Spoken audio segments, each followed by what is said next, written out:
Welcome to the Real News Network. I'm Jessel Noor in Baltimore. Russian forces have invaded Ukraine's Crimean Peninsula, escalating tensions in the already volatile region. European countries and the United States have threatened political and economic sanctions, and officials have denounced the Russian intervention as a violation of international law. According to some reports, the commander of Russia's Black Sea Fleet has demanded Ukrainian military forces in the region surrender or face military assault, but the Russian Defense Ministry has denied this.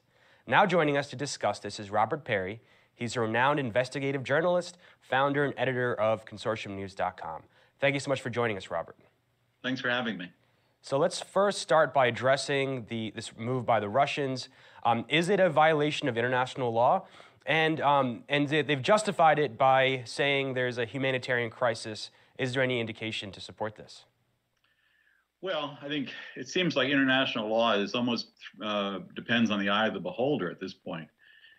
We have, in the case of Ukraine, a democratically elected leader, Yanukovych, who was overthrown by a coup d'etat that was spearheaded by neo-Nazi militias after he'd agreed to move up the elections so people could even vote him out of office if they wished.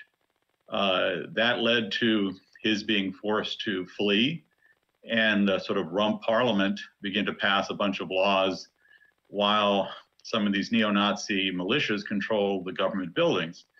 So I think how you look at this depends on whether you consider President Yanukovych still a legitimate leader, elected leader of the country.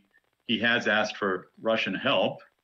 And the situation with Ukraine is a bit complicated in that Crimea was historically part of Russia. It was only moved into Ukraine as part of a procedural matter when Ukraine was part of the Soviet Union. So it's a much more mixed situation, I suppose, than, say, the U.S. invading Iraq back in 2003, which was more clearly a violation of international law. But I suppose legal scholars could give you different opinions about it. And you've written a lot about what the neocons and other officials in the Obama administration have their roles in this and how it's played out. But let's kind of talk about let's address the internal factors as well, because it did appear, especially in the western parts of Ukraine, that there was this popular sentiment that Yanukovych had to go. What's your response to that? Well, I mean, obviously Yanukovych is an imperfect leader and many flaws, but that's probably true of all the Ukrainian politicians, and frankly, it's probably true of all our politicians. But he was elected in 2010. He even agreed to move up the elections so the policy dispute that was at the center of this could be tested out. He was chosen by a majority of the Ukrainian people. Now, many of them come from the south and east, which are more Russian-oriented, and Kiev is based in the western part, which is more European-oriented. But still, the idea that a minority would be able to overthrow an elected leader doesn't strike me as particularly democratic. It would be as if some group in here decide to get rid of a president of the United States who has strong support across the country. It's not a real act of democracy for a minority to overthrow a democratically elected leader. And the issue at play really was not one like possibly a structural issue. It wasn't as if Yanukovych had said, we're not going to have future elections and I'm just going to be president for life. The issue was whether or not he should accept an EU economic package that was involved major concessions to the IMF, i.e. more austerity for Ukraine, or whether he would accept a more generous package of a $15 billion loan from Russia, which is already supporting Ukraine through discounted natural gas. So it was really a policy issue, not an issue of whether democracy would go forward.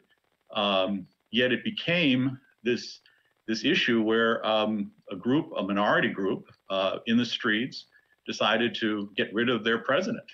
And that can be cheered on by some people, I suppose, but it's not exactly an act of of democracy for a minority to overthrow a democratically elected president. And so talk about what the West's role has been in this, especially the United States and Germany, which is another player in this whole affair that hasn't gotten as much attention. Well, the United States has been trying to pry Ukraine away from a close relationship with Russia. Assistant Secretary of State Victoria Nuland said in December to a group of business leaders that the United States had invested $5 billion, she said, in helping Ukraine achieve its European aspirations, that is, moving it away from Russia into the EU. So obviously the United States has played a role in trying to achieve this anti-democratic transition. As much as they may call it democratic, overthrowing an elected leader is on its face not democratic. There's also the issue of the National Endowment for Democracy and other U.S.-funded political operations. NED, according to its report, has 65 projects underway in Ukraine, including training activists, supporting journalists, organizing business groups, essentially creating a sort of a shadow political structure that could be put in play to destabilize the country.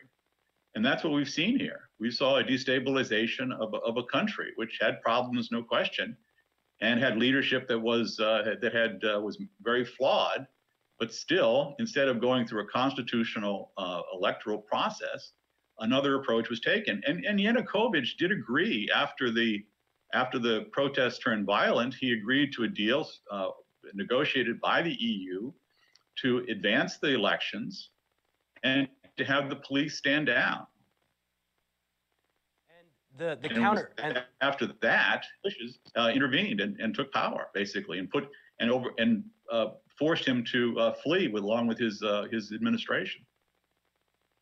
And sorry about that, our connection cut out for a moment. But I guess so the counterpoint would be, despite the external pressure, despite the role the West has played in Ukraine, this could not have happened without this popular uprising. And some reports at least have indicated that at least there are definitely fascist groups part of this opposition movement, but it did include some broader parts of the middle and working class, at least in the Western region.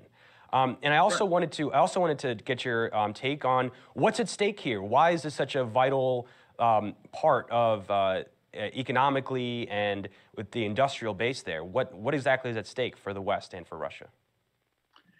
Well, I think for Russia, this is has important strategic value. It's on their border. And along the Black Sea and the Crimea, the Russians have had traditional military bases. And Crimea was historically part of Russia.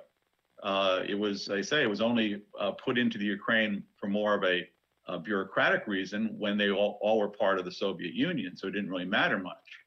So you have here Russian people of Russian ethnicity who speak Russian, who feel that they essentially are Russian, who are now being put under this minority coup-generated government.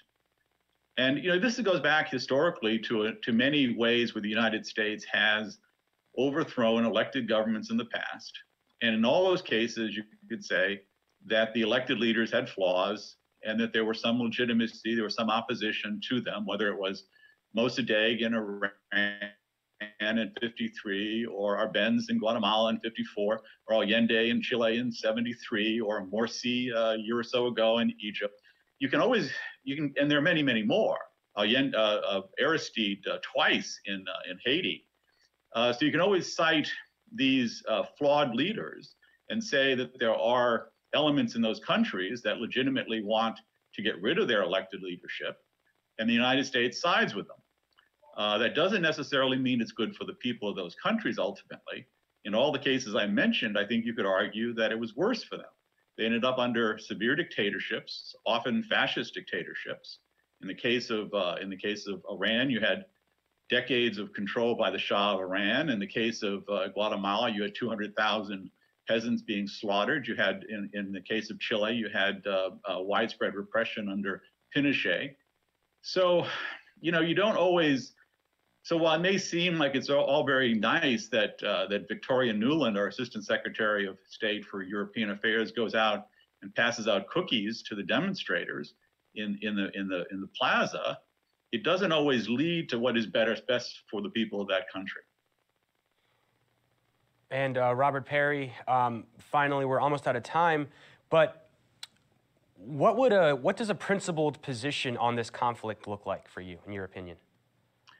Well, a principled position was, I think, what was ultimately negotiated before the coup occurred, which was to have the police back off, let the protesters have their say, allow for early elections, allow the people of Ukraine to really have a voice in what they want their government to do. I suppose what we're now faced with is essentially a civil war on the Russian border, which maybe some of the neocons in the United States thinks is a pretty clever idea, but it's obviously a very dangerous idea.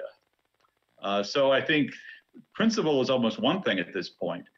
Practicality and how to avoid a worse conflict or a worse crisis is what people really should be focused on, rather than trying to make hay out of being tough and swaggering, which is what we're seeing in official Washington. We're seeing a lot of chests puffed out.